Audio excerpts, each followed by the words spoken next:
Assalamualaikum warahmatullahi wabarakatuh. Sampurasun. Dulur-dulur anu di lembur baraya anu di kota ngeraskeun hanca kisah panutan urang sadayana Kanjeng Nabi Muhammad sallallahu alaihi wasallam. Kamari nembe bubuka atuh salajengna urang nyarioskeun Gusti Allah ngadamel nur Kanjeng Nabi Muhammad sallallahu alaihi wasallam memeh ngadamel Nabi Adam.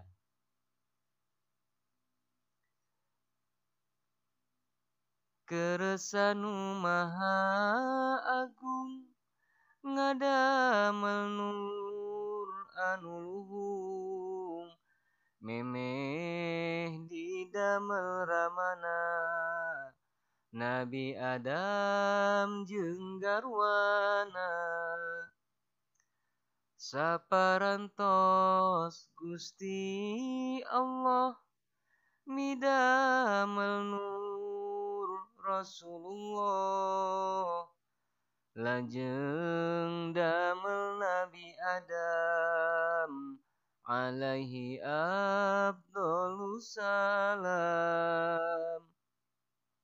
lajeng nur ditetepkeun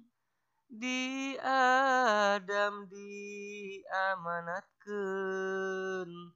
lajeng Kanjeng Nabi Adam alaihi afdholus salam dilebetkeun ka sawarga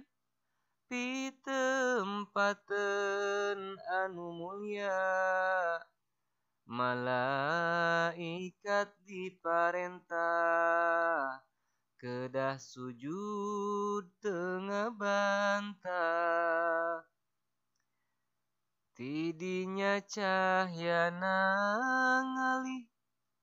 kana bisif nu dipilih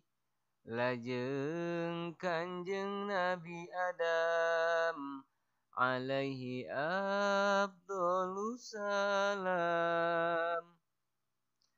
wasiat kasadayana ka putra sareng putuna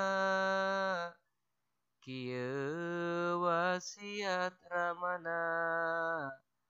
kana Bilqis pangpayuna Hei Nabi Bilqis eta cahya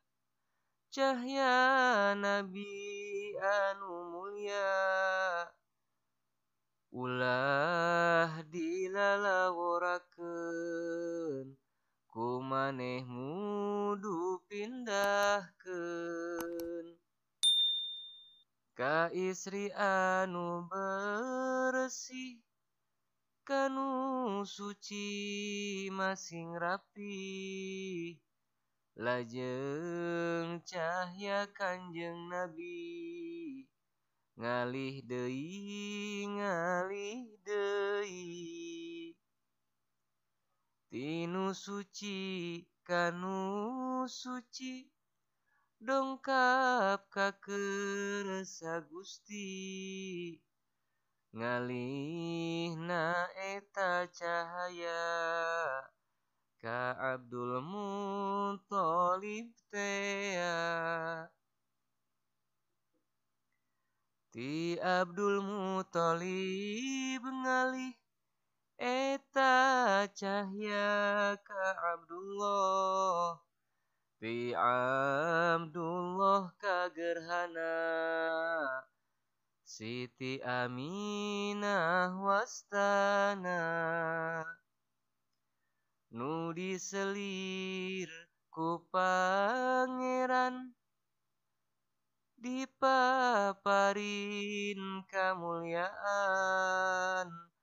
didamel ibu ramana Nabi anu pangunjulna Allahumma sholli wa sallim wa barik alaihi salajengna ngisahkeun memeh Kanjeng Nabi dipedalkeun di langit di bumi aya bewara. Sumangga.